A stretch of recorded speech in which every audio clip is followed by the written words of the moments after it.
This is a new and a different medium, and in many ways, it's about serving those audiences that don't get video content about what they love any other way. And so I look at it more like special interest magazines than I do, The Tonight Show. And so the idea that, well, I'm going to create a show that's about beer, and then I'm going to make it so that it's about everything that people drink so I can get on the cable network. You're not going to be true to your audience. You're not going to be authentic. You're going to water down your beer coverage. That's a good analogy. And so focus on what you love.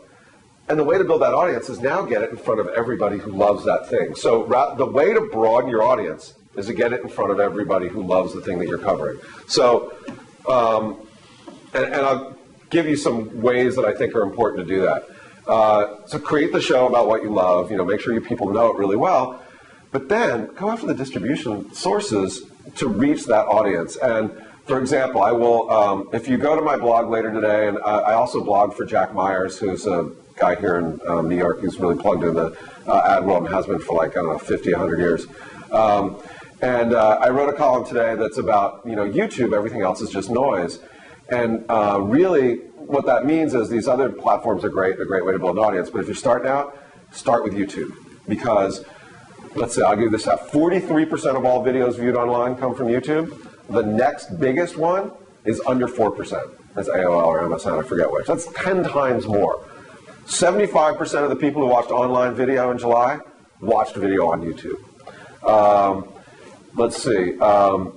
81% of all people on the internet in July watched internet video. So, first of all, internet video is mass.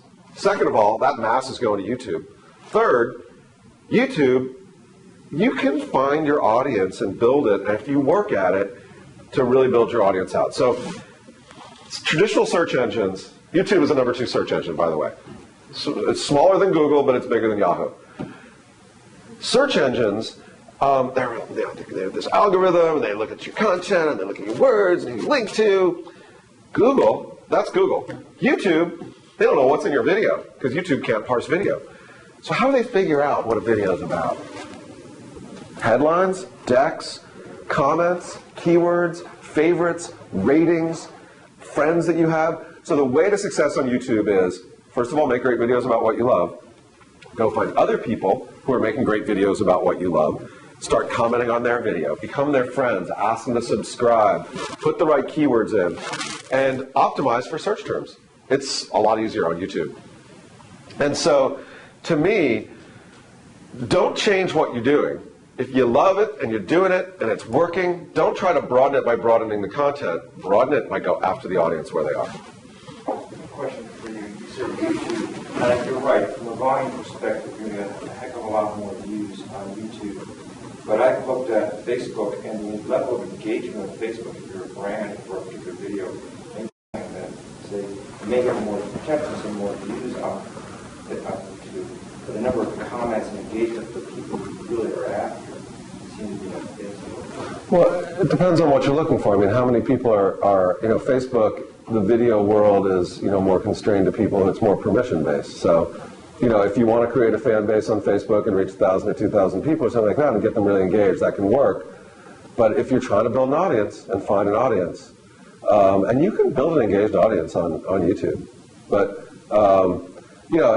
I'm not discounting Facebook at all. It's a very powerful platform, and we do that as well. I'm just saying, if you have we all have limited resources, and if you want to grow your audience and make it really big, I think YouTube is a place to do it.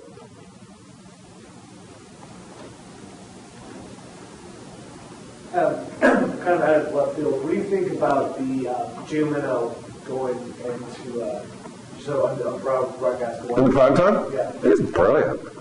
I mean, first of all, look, the economics of broadcast television and cable television are out of whack.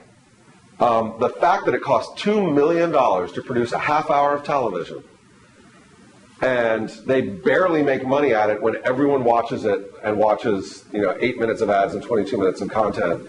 And then when it shows up on Hulu, they lose $900 every time somebody watches it, which is an article that was out earlier this week, for the analyst put it up. It's just freaking ridiculous. So they've got this big fire hose of eyeballs, but they can't keep making content that's that expensive because the eyeballs are less and less. So yeah, Leno makes a lot of money. That show is, an order of magnitude less expensive to produce than the crime dramas or other things that showed up there beforehand. And if they can hold on to a large fraction of their audience, they've got topical content. They have stuff that isn't going to play as well on Hulu the next day that you're going to want to watch. I mean, look, Shanae, what's his face? The fact that he was on that first show, that's topical and timely. You want to watch that night to see what's going to happen. So I think it's really smart. I think they're creating the next generation of what prime time means. That's a lot lower cost. That's a lot more timely. That's a lot more, that really appeals to this audience, and it integrates the sponsors in as well. So I think it's really smart. We'll see whether that happens at 8 o'clock and 9 o'clock too. But I don't know. I'd be interested in what you guys think or what you've seen. How many of you guys actually watched it? When was the last time you watched NBC on Monday night at 10 p.m.? Same thing with me, right? So it worked at least for one day. Do you see at the same time maybe a rise in premium content? So if the networks can't afford to produce ER, HBO can, but you have to pay for it. Yeah, I think so. I think we're sort of seeing that already. I don't know. It would be tough to be working at one of the big networks right now. And the way I see it, and I was in magazines in the early '90s when the internet came out, and I think at PC Week, I believe we were the first ones to put our articles online because the guy who works in the lab with me was like, "Hey, there's this thing, the net. Can I put our reviews up there?" I'm like, "Yeah, go for it. I don't care. Get your reviews done. Put them wherever you want." I had no insight. I just didn't want to argue with him. Sometimes it's the best way. No, hire smart people, let them do what they want.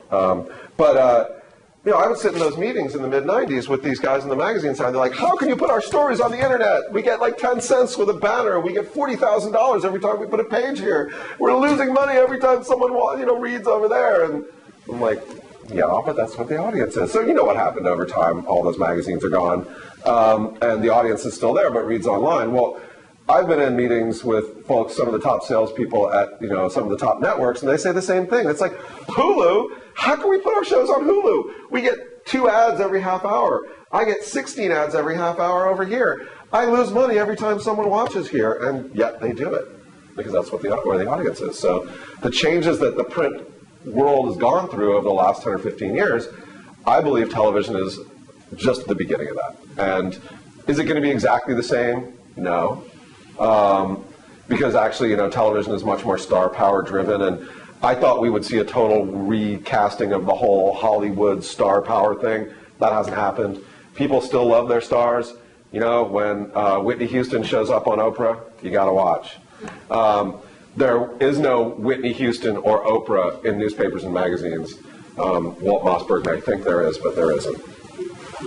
On that, what do you make of a lot of Hollywood stars now going into broadcast TV? It used to be TV was one place you wouldn't go for a Hollywood star, but you see Tim Roth and Win Post and these really respectable Hollywood stars going into broadcast. That's where the money is. I mean, they're reaching an audience. That's where the money is, and I think we're seeing less and less big budget films being made. There's less money available for that, and you can look the stuff that they're doing on HBO and Showtime is as good or better than most of the movies coming out anyway. I mean, this is high quality stuff. If you've seen Weeds or Entourage or anything, and even some of the stuff that's showing up on broadcast is of the same quality. So it's good.